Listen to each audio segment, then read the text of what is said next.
Assalamu alaikum salah. Just before we begin, if you support the Young Smirks podcast and you want to help support the channel, please go to the Patreon below and support us monthly so we can keep up with the shows. We've got lots of content coming up. We're going to have special content specifically for the Patreons, as well as a new series on Hijrah, inshallah. So please go to the Patreon below and support the podcast. Assalamu alaikum salah. إنك لا تهدي من أحببت ولكن الله يهدي من يشاء.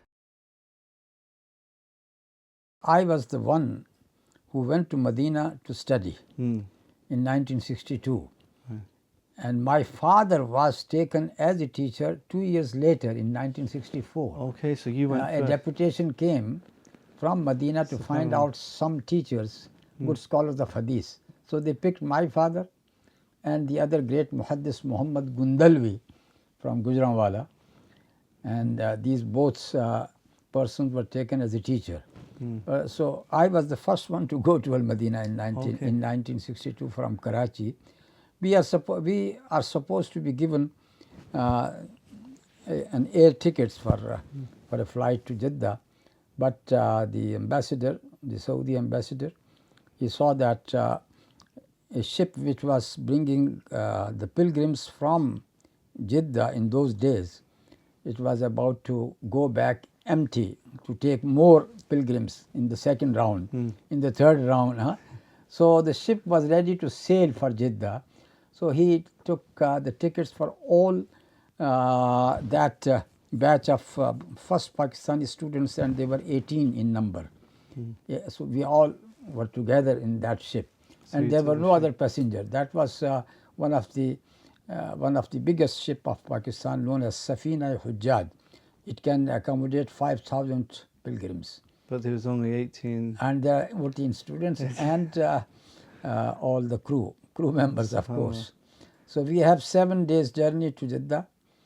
That was the month of July, when the Arabian Sea, first it is called Indian Sea, and then it turned into Arabian Sea. That is the time when it really is a time of high waves striking the ship. So I guess this was the first time of you leaving mainland Pakistan. Yeah, the first time even coming to Karachi. That was the first time. We were in Punjab, from Punjab, the first time coming to Karachi. Anyhow, my sister was married in Karachi, so I had to stay in her house for a month, around a month, until we sailed to Jeddah. And before... it must have been quite a... interesting journey and a stormy journey as well. We stopped at Eden, which is the port in Yemen, and that was the first land, you can say, Arab land where we stepped upon when the ship landed there. Ship stopped there, anchored there. So we took a bus journey inside Aden, came back and then boarded once again. Another 2 days and we came to Jeddah. We got our Umrah, first time coming to the house of Allah, doing Umrah. And then they have taken us to Medina, and we joined the Islamic University of Medina, which was which at that time it was a simple building. Actually, they are military barracks outside Medina, very near to the King Palace. So these barracks were given to the Islamic University, how it started there. So in these barracks we got, one section was for boarding houses, and the other section was for classrooms, and in middle was the offices. And as you know that Sheikh Abdul Aziz ibn Baz was the first rector, or you can say the vice president of the Islamic University. So we started, that was the second year of university, because they started in 61. And we came, but we were the first batch from Pakistan. And so we studied there for 4 years. But Alhamdulillah, we are given the chance to go back to Pakistan in each vacation every year. So in June, July, we used to go back to Pakistan. On the boat? Or? Yes, by the same boat, which was in first 2 years only, by the same boat, Safina Hujjaj, we went, and I got an interesting incident that I was taking. We had bought some gifts and presents for the family members, put it in my bag, and because the ship was full with pilgrims, 5,000 pilgrims in so many stories, I know maybe 7 stories, and we got no place except the deck. So we were just lying in the deck at night time and sleep there. And our luggage was, you can say, not in the deck itself. It was at the side of the rooms, just lined at the side of the rooms, in the balcony, So one morning I discovered that my bag is missing. It may be a very fine bag or a very new bag that any person got interested into it. So we said, who is going to steal in the ship? And they're all pilgrims returning back after Hajj. But to find out that bag, that was impossible. 5,000 people, and they can hide this bag anywhere. But this person might have taken the goods from inside the bag, and he has thrown the bag into the sea. This is what happened. Because we tried to find out, but with no success at all. Anyhow, in the beginning years of our life in Medina, that is, we are very, we can say, fortunate enough to have the best teachers at that time. As you know that Sheikh Abdul Aziz bin Baz, though he was not directly our teacher, but he used to deliver his speeches in the mosque after prayer, Zohar prayer. Whenever any guest arrives and the guest delivers his speech, he is going to comment upon it. So this is how we have benefited a lot from Sheikh ibn Baz. So at the time he would be in Medina then? He would spend most of the time in Medina? No, he moved to Medina. From Riyadh he moved to Medina. He lives in Medina, yes. And then there was Sheikh Muhammad Nasiruddin al-Albani, a great muhaddis. He was our teacher for hadith. And then there was Sheikh Muhammad al-Amin al-Shanqiti, the great teacher from Mauritania of tafsir. And these are, you can say, the giants of knowledge at that time. And even Sheikh Abdul Mohsin Hamad al-Abbad, he was our teacher of Tawheed. And then, as far as Arabic language is concerned, Sheikh Muhammad al-Majzoub of Syria, he was a very good writer in Arabic. So he was our teacher in means you could say in the literature, Arabic literature and poetry. Muhammad al-Rawi, he is also a very great writer in Arabic. So we, alhamdulillah, we got the best teachers at that time.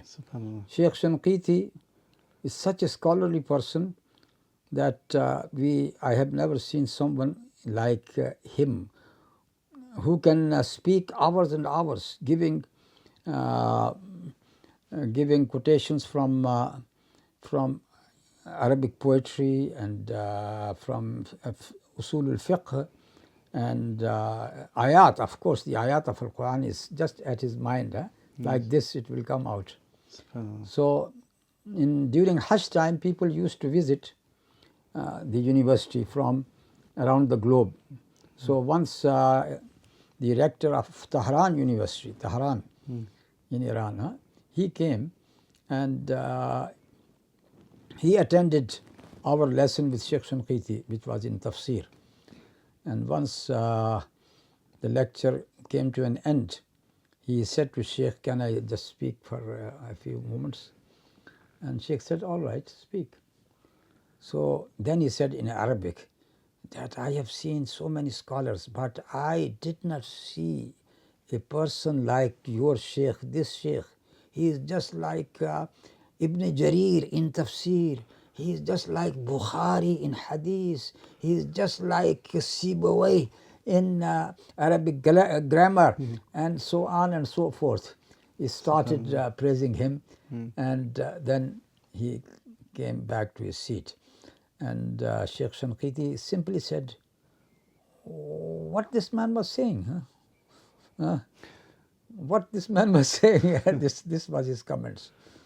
And once again, Sheikh Shanqiti in one of his lectures said to us that people, they come to me and they say to me that someone would say, I got Shahada of MA, Magister. Shahada means a degree.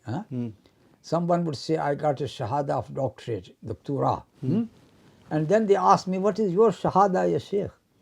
And I would say to them, I got one Shahada. Shahadatu an la ilaha illallah wa anna Muhammad Rasulullah. That is my Shahada.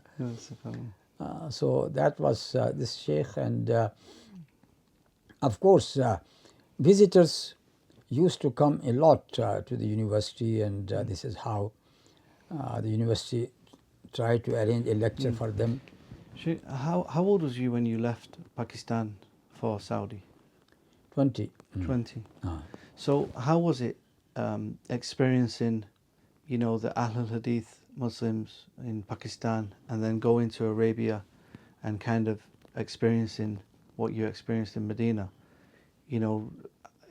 Was it, Because I was raised up in a family of Ahlul Hadith, the whole family of Ahlul Hadith, which means that we were never exposed to any bid'ah at all. Yes. Maybe it is around us, but in our house, in our community, there was nothing like milad, or nothing like mourning after 3 days and 40 days and this and that. Nothing of this nature. So I was not exposed to all. So when I came to Saudi Arabia, of course, this, our belief is strengthened. I can say that it got strengthened with evidence, especially by Sheikh Al-Albani, by the durus of Sheikh Al-Albani. And there was another Sheikh from Egypt. He is known to be as Abdul Wahhab, Sheikh Abdul Wahhab Al-Banna. Though he was not our direct teacher, he was teaching in the secondary section, and we were in the higher section, which is known as Ali, 4 years degree course. But he was just like our mentor. He used to take us in our vacations to different places. For example, when we went for Hajj, he was with us, and he took some of the students, and he will ask them, now stand in this mosque and address the public, the pilgrims who are here, and give them a piece of admonition. He used to encourage us. I remember standing in Masjidul Jinn, Masjidul Jinn in Makkah, when he said, give a speech here. So I gave the speech. So he was in this way, and he was, mashallah, he was a very good Salafi scholar. So we can say that this, our belief in Kitab and Sunnah was, in this way, was strengthened a lot.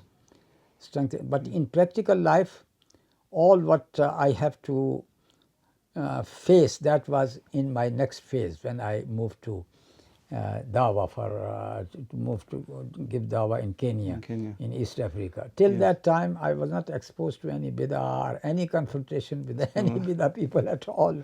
It is all good, and everything was sound and easy for us in Pakistan life, and later in Medina. After 2 years, as I said, in 1964, that was the year I married in Pakistan, in Karachi. So the day we married and the day the walima was done, I see my Sheikh, one of my Sheikh that was in Al-Madina, Sheikh Abdul Qadir, Shaybatul Hamd. He is an Egyptian, and he was the teacher of Hadith as well after Sheikh Albani left, because Sheikh Albani left after 2 years. And this is why they wanted more teachers for Hadith. And this is why they sent Sheikh Abdul Qadir to fetch, to find out any more muhaddithin. So this was your father? So when he came, because of course he has been told that you have to meet Sheikh Abdul Ghaffar in Karachi. Yes. So you came looking for Sheikh Abdul Ghaffar Hassan, and that was our wedding day. Subhanallah. And he straight away, he made an agreement with my father, and then he went to Punjab and took Sheikh Muhammad Gundalvi, as I said to you. MashaAllah. So now 2 years I travelled by ship, going to Medina, coming back. Then in the second vacation, going to Medina, but through another route, which is from Karachi to Gulf. So there used to be British India Company sailing their ships from Bombay, coming to Karachi, from Karachi to Muscat, Oman, from Muscat to Qatar, from Qatar to Bahrain, Dubai as well, and from Bahrain the ship will go to Basra. But we landed at Bahrain, because from Bahrain by a small boat I have to travel to Al Khubar, which is the Saudi port. So now there is a bridge between Yes. Al Khubar and Al Bahrain. Those days it was a small dhow, you can say dhow, in which we travelled. We came to Al Khubar, from Al Khubar through taxi to Al Riyaz. From Al Riyaz, because I was still a student, I was travelling alone at that time. So instead of going through a taxi, which was expensive, we took a truck. So this truck was loaded with goods, and the passengers have to sit upon the goods. And it took 2 nights and 1 day to reach Al Madina. It started Maghrib time. All the night it was travelling in the desert until you know, I think of myself as a bit of a traveller, because I've travelled a lot, but this is nothing compared to what you've done, mashallah. So It's when real travel. the day becomes very hot, the truck is going to stop to take rest until Asr time. And then it starts its journey once again. And then it lost its way as well in the desert. There is no signs, nothing. He has to ask some Bedouins which way to go, until he came back to the right passage. And the second night, all the night they travelled, and we are sitting on the goods, just holding the railing, the railing under the sky, under the sky itself. And in the morning we were in Al Madina. That was my third journey. The fourth journey again by ship back to Karachi. Now my father got a contract, so he was allowed to take his family with him MashaAllah. to Al Madina by air. So he, of course, my mother at that time, she was not ready to go. So he took us. We were the new family, myself and my wife and he. We went by air to Al Madina, and then since then this is all flight, going and coming back. Sheikh, your father, he was teaching in Medina for a long time. Yes, Yani, I studied with him further 2 years, because I graduated in 1966, from 62 to 66. And then he remained in Medina for another 14 years, altogether 16 years he taught in Medina till 1980.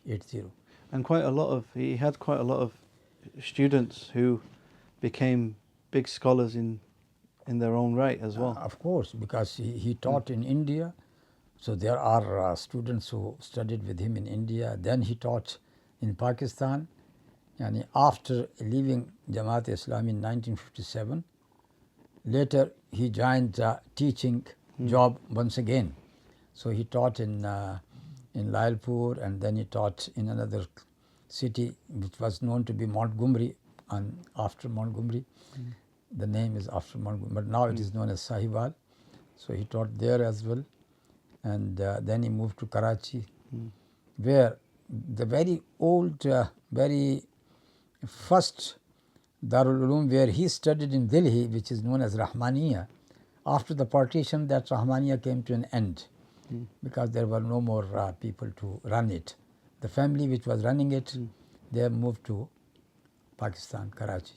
So they established the same name, with the same name, another Darul Uloom in Karachi. And that was in Soldier Bazaar, in Karachi, and it is known as White Mosque as well, Suhaib Masjid or White Mosque. So this madrasa was started there, and they took my father as a teacher of Sahih al-Bukhari there. So he was teaching there when Sheikh Abdul Qadir came and he wanted a teacher for Medina. Right. So my father went to the administration of that Rahmaniya and said, I have been invited to go to Al-Madina, but I got a contract with you to complete the teaching here. They said, if you are invited for Medina, go to Medina. What is here? Nothing. So this is how they released him, and he was able to come to Al-Madina. Later, my following years, my mother also came to Al-Madina. So I lived with them, with my father, with my mother, for the remaining 2 years. I know that he had some quite very prominent students, your father. Can you tell us about some of the students of his which later became some of the scholars, some of the well-known scholars? One who were my colleagues and who came after me as well. Those who studied with my father, for example, in Lahore, Hafiz Sanaullah Madani. He died very recently, and he was very famous with Ahlul Hadith, and he used to write Fatawa as well. He was one of his students, and even a great, one of very famous personality is Ihsan Ilahi Zahir, who wrote many books about Qadianiya, about other factions. He was also one of his students. And then, of course, there are many. I have to recollect their names, but anyhow, there is a great number, because when I left Medina, my father still kept on teaching for another 14 years. So he must have many students from Arab countries as well. Yes. These are the ones which are in India and Pakistan. But he got many students from Arab quarters as well, from Arab countries as well. Yes. MashaAllah. So Sheikh, after your time in Medina, you started your journey now actually giving Dawah. And I believe it was Sheikh bin Baz who actually sent you to Africa, Yes. to Kenya. So how did this come about? We graduated in 1966. And after that, I was still in Al-Madina. That year, the government or Darul Ifta of Saudi Arabia, which was headed by the Mufti at that time, the Grand Mufti, who is Sheikh Muhammad bin Ibrahim al-Sheikh. He was the Grand Mufti. So they started a scheme to start Dawah in Africa, starting with Africa. So that idea came from Darul Ifta, and they sent the registrar of the university, who is Sheikh Muhammad Nasir al-Abudi. He died very recently now, Sheikh Muhammad Nasir al-Abudi.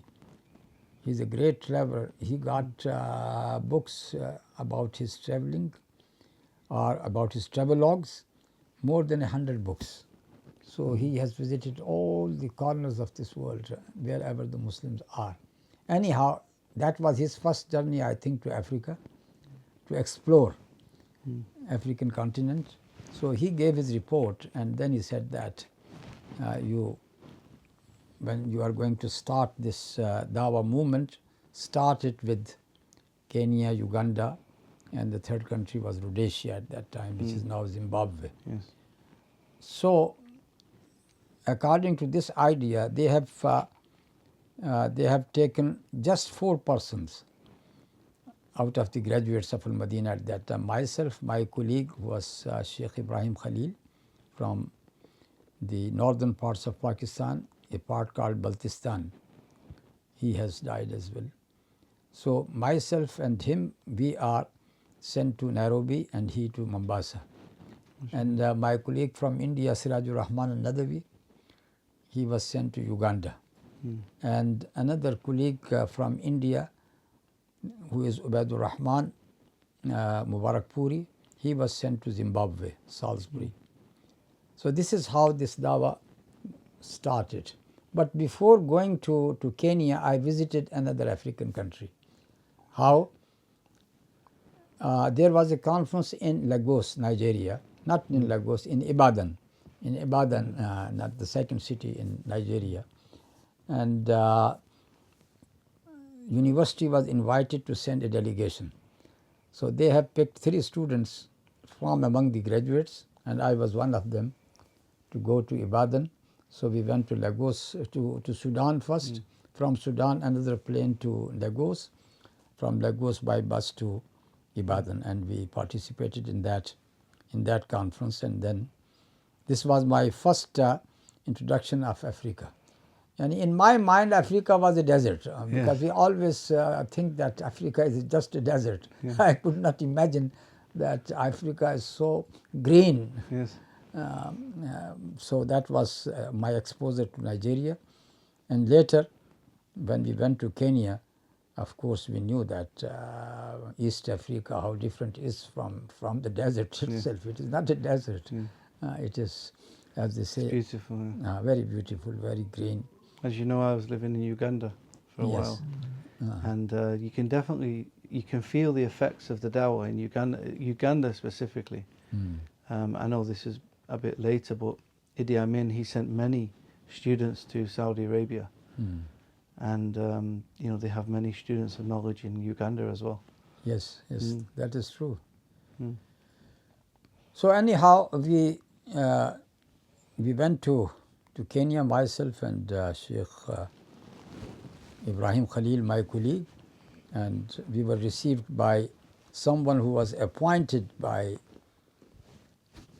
our Sheikh Muhammad Nasir al-Abudi to take care of us, a local Arab from Hadramaut, because Hadramaut people, they are many. They have settled down in all the East African coast, Mombasa till Tanzania, and there were those who went as deep as Nairobi as well. So he got his hotel called Hadramaut Hotel, and his father, he himself, his name was Hassan, his father got that hotel. So he is the one who received us at the airport. And to our bewilderment, you can say, that when we came to Nairobi airport, we passed through immigration. They said, "You got no visa. How did you come without any visa at all?" And we did not think about that visa at all. We said that we have been employed by Saudi Arabia, so everything has been done. And there was no, I think there was no embassy of Kenya at that time. So that might be something which we missed to note, that we traveled without any visa. So they wanted to turn us back, because at that time on the airport itself there was some English officials working still there, and they said that you have to go back. You are coming without visa. But there was one opportunity for us, that there should be some cash guarantee or amount as a security which is to be deposited with them. So Mr. Hassan was there, and he went straight away back to the town, and he brought the required amount. I don't know what amount it was. And this is how we were able to enter. Just in case you run away. In Nairobi, yes. إنك لا تهدي من أحببت ولكن الله يهدي من يشاء